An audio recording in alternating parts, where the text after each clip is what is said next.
आज ही Ola doc app download करें। ओला डॉक, डॉक्टर का अपॉइंटमेंट आसानी से। अस्सलाम वालेकुम। मैं doctor Faizan Tariq, consultant internal medicine, बतौर head of department Murshid hospital health care centre में फ़राइम सरअंजाम देता हूँ। इसके साथ साथ इमाम क्लिनिक नौ नाज़माबाद में एज आ कंसल्टेंट फिजिशियन बैठता हूँ। आज हम जिस टॉपिक के बारे में बात कर रहे हैं वो है सांस का फूलना। सांस के इस वीडियो में मैं आपको बताऊंगा कि सांस किस किस वजह से फूलती है, सांस के साथ और क्या अलामतें होती हैं, क्या टेस्टें करवाने की ज़रूरत होती है और क्या दवाइयाँ दी जा सकती हैं सांस फूलने की वजह से। ज़्यादातर लोगों का यही कॉन्सेप्ट होता है कि सांस सिर्फ फेफड़े की वजह से फूलती है। सांस सिर्फ फेफड़े की वजह से नहीं फूलती। एक हम इसको दो क्लासिफिकेशन में डिवाइड कर लेते हैं। एक वो बीमारियां जो फेफड़े की हैं जिनकी वजह से सांस फूल रही है, और एक वो बीमारियां जो कि फेफड़े की नहीं हैं उनकी वजह से भी सांस फूल रही है। जैसे दिल के पट्टों का कमज़ोर हो जाना, खून की कमी हो जाना, जिगर और गुर्दे का मुतासर हो जाना, उनकी वजहों से भी सांस फूलती है। सांस फूलने के साथ कुछ और अलामतें भी होती हैं, जैसे बंदे को चक्कर आना, आंखों के सामने काले रंग का पर्दा आ जाना, थके थका महसूस होना, थकावट होना। इसके अलावा सांस फूलने के साथ इंसान को कभी कभी टांगों पे सूजन आ जाती है, पेट में सूजन आ जाती है, आंखों के गिर्द सूजन आ जाती है, खांसी होती है, सीने में दर्द होता है। गहरी सांस लेते हैं तो सीने में दर्द बढ़ जाता है। सीधा लेटने की कोशिश करते हैं तो लेटा नहीं जाता, पूरी पूरी रात जागने में गुजर जाती है। ये जो मैंने आपको अभी सारी अलामतें बताई हैं ये सांस फूलने के साथ हो सकती हैं। अब हमें ये जानने की ज़रूरत है कि क्या क्या वजहें होती हैं। जैसे मैंने बताया कि फेफड़े की ऐसे सांस फूलती है, तो क्या वजूहत होती हैं जिनकी वजह से, ऐसी क्या बीमारियां होती हैं जिनकी वजह से सांस फूलती है। फेफड़े में अगर फेफड़े की झिल्लियों में पानी खड़ा हो जाए, जिसको हम आसान लफ्ज़ों में प्लूरल एफ्यूजन भी कहते हैं, तो उसकी वजह से सांस इंसान की बंद हो सकती है, सांस घुट सकती है, सांस फूलना शुरू हो सकती है। इसके अलावा जैसे आपको पता है अस्थमा, दमा जिसको कहते हैं आसान ज़बान में, सिगरेट पीने वाले जैसे सीओपीडियन होते हैं, उन लोगों की भी बीच में एग्जासर्बेशंस आती हैं जिनमें उनकी सांस बहुत बुरे तरीके से बंद हो रही होती है। जैसा कि आपको मालूम है कि पिछले दिनों में, आज से 3-4 साल पहले कोविड बहुत ज़्यादा आया था, तो कोविड की वजह से अच्छे खासे लंग डैमेज हुए हैं। तो उनकी वजह से कभी भी उनको जब आम सी भी फेफड़े की इन्फेक्शन होती है तो वो डैमेज लंग ज़्यादा ख़राब सूरत हाल में आ जाते हैं और बंदे की सांस हद से ज़्यादा फूलने लग जाती है। इसी तरह किसी को बचपन में कभी फेफड़े की टीबी हुई हो तो वक्त के साथ अगर आगे चल के उसको आम इन्फेक्शन भी फेफड़े की होती है तो पहले से लंग डैमेज अच्छा खासा हो चुका होता है, तो उसकी वजह से उनकी सांसें घुटती हैं, ज़्यादा सांस फूलती है। इसके अलावा सांस की, फेफड़े के अलावा दूसरी वजह जो मैंने जैसे आपको पहले बताया था, दिल है। दिल के पट्टे कमज़ोर हो जाएं, दिल सही तरीके से काम ना कर रहा हो, दिल सही तरीके से ब्लड पंप ना कर रहा हो, तो उससे भी फिर सांस फूलने लग जाती है। इसके अलावा खून की कमी की वजह से सांस फूलती है।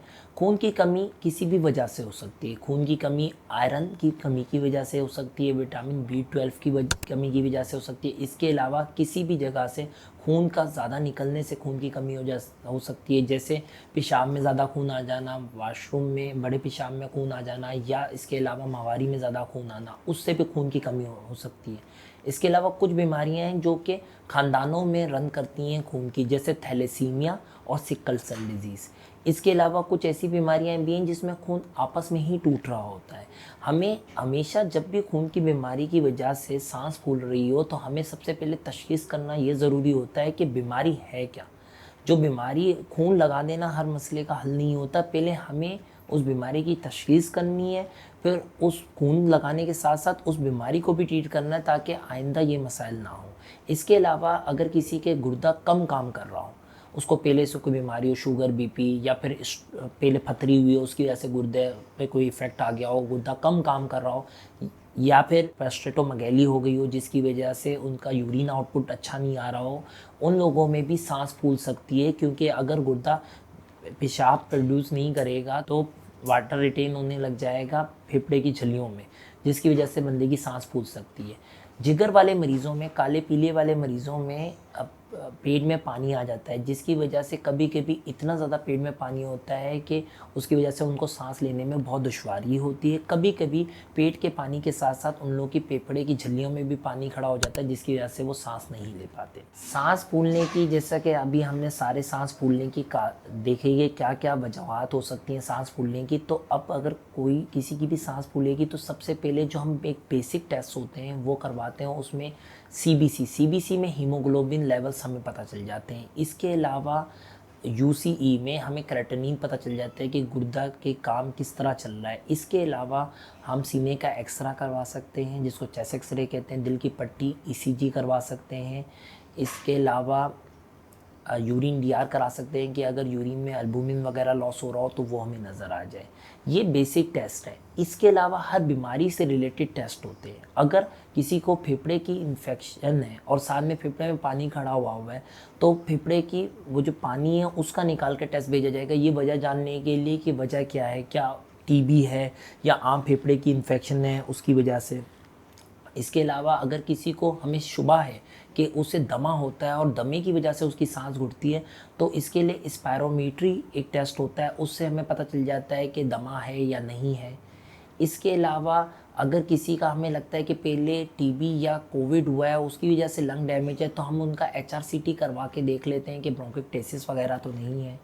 इसके अलावा अगर दिल का पेशेंट है तो ईसीजी में हमें हिस्ट्री में लगता है कि जैसे उसकी टांगों में सूजन आ रही है, उसको रात को सो नहीं पा रहा, रात को सांस घुटती है और हमें प्रॉपर लग रहा है कि दिल की बीमारी, ईसीजी में भी चेंजेस आ रही है, तो हम दिल का इको करवा के देख सकते हैं। उसमें हमें पता चल जाएगा दिल कितनी फ़ीसद काम कर रहा है। खून की कमी के लिए जो वजूहात होंगी उस हिसाब से टेस्ट होंगे। अगर कहीं से ब्लड लॉस हो रहा है तो हमें उसको रूल आउट करना होगा कि ब्लड क्यों लॉस हो रहा है और उसके अकॉर्डिंगली टेस्ट होंगे। अगर किसी के स्टूल में ब्लड आता है तो उसके कैमरे वाले टेस्ट जिसको कोलोनोस्कोपी करते हैं वो करवाने होते हैं। अगर किसी की माहवारी ज़्यादा आ रही है तो उसका अल्ट्रासाउंड पेल्विस हम लोग करवाते हैं। इसी की तरह अगर किसी के ख़ानदान में खून की बीमारी चली जा रही है कि खून कम होता है तो हम उसका हीमोग्लोबिन इलेक्ट्रोफोरेसिस का टेस्ट करवाते हैं।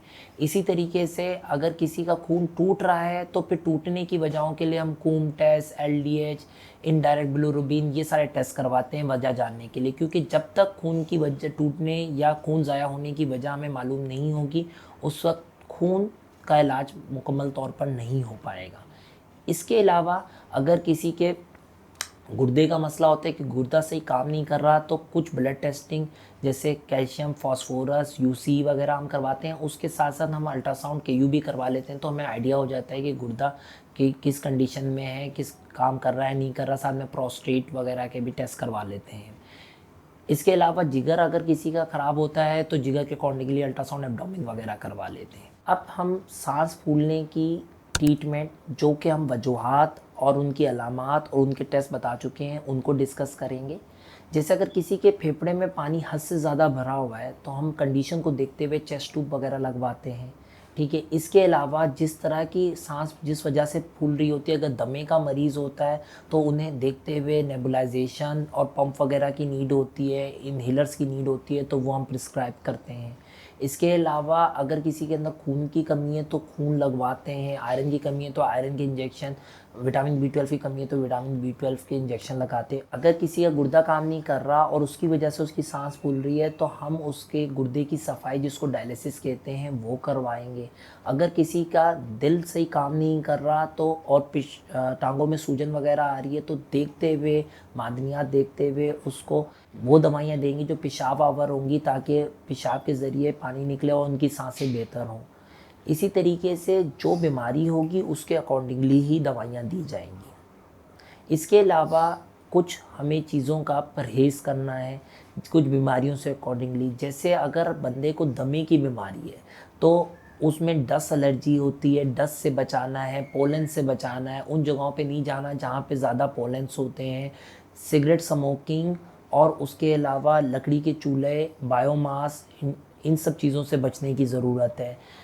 अगर दिल के मसाइल हैं, बंदे को शुगर बीपी के मसाइल हैं, तो आपने चकनाई वाली चीज़ों से परहेज़ करना है, नमक का एक हद तक इस्तेमाल करना है। अगर किसी को खून की कमी है और उसमें आयरन डिफिशिएंसी एनीमिया है तो उसको खून बढ़ाने के लिए आप वो फ्रूट देंगे जिनमें जिनसे खून बढ़ सकता है, जैसे एप्पल, अनार, और उसे लीफी वेजिटेबल एडवाइस करेंगे क्योंकि उससे भी आयरन बढ़ता है तो खून बढ़ सकता है। इसके अलावा ये है कि आपको हर बीमारी के अकॉर्डिंगली उनकी डाइट को फॉलो करना है। डाइट को सबसे पहला स्टेप होता है डाइट को फॉलो करना। उसके अलावा ये है कि आप अपनी ज़िंदगी में 30 से 40 मिनट की वॉक को ज़रूर रखिए। और इसके साथ साथ अगर आपको कोई शुगर या बीपी की बीमारी है तो उसको प्रॉपर उसका टेस्ट करवाएं, उसको मेजरमेंट करें और उसकी प्रॉपर ट्रीटमेंट लें। ट्रीटमेंट उसकी ये नहीं कि आज दवाई ली कल दवाई नहीं ली, उसकी प्रॉपर आपको ट्रीटमेंट भी लेनी होगी। जैसा कि मैंने आपको सांस फूलने की सारी वजूहात, अलामात और ट्रीटमेंट के बारे में गाइड किया, इसी तरीके से जब भी आप किसी की भी सांस फूले तो आप पहले किसी भी डॉक्टर को ला के दिखाइए। और अगर सांस फूलने या इस जैसी किसी भी बीमारी के लिए आपको मेरी अपॉइंटमेंट करवानी है तो ओला डॉक के थ्रू मेरी अपॉइंटमेंट कराइए। मैं इमाम क्लिनिक में मंगल, बुध, जुम्मा हफ्ता 8 बजे से 10 बजे तक होता हूँ। पाकिस्तान के टॉप डॉक्टर्स के साथ अपॉइंटमेंट बुक करें, वो भी पेशेंट फीडबैक देखते हुए। आज ही ओला डॉक ऐप डाउनलोड करें। ओला डॉक, डॉक्टर का अपॉइंटमेंट आसानी से।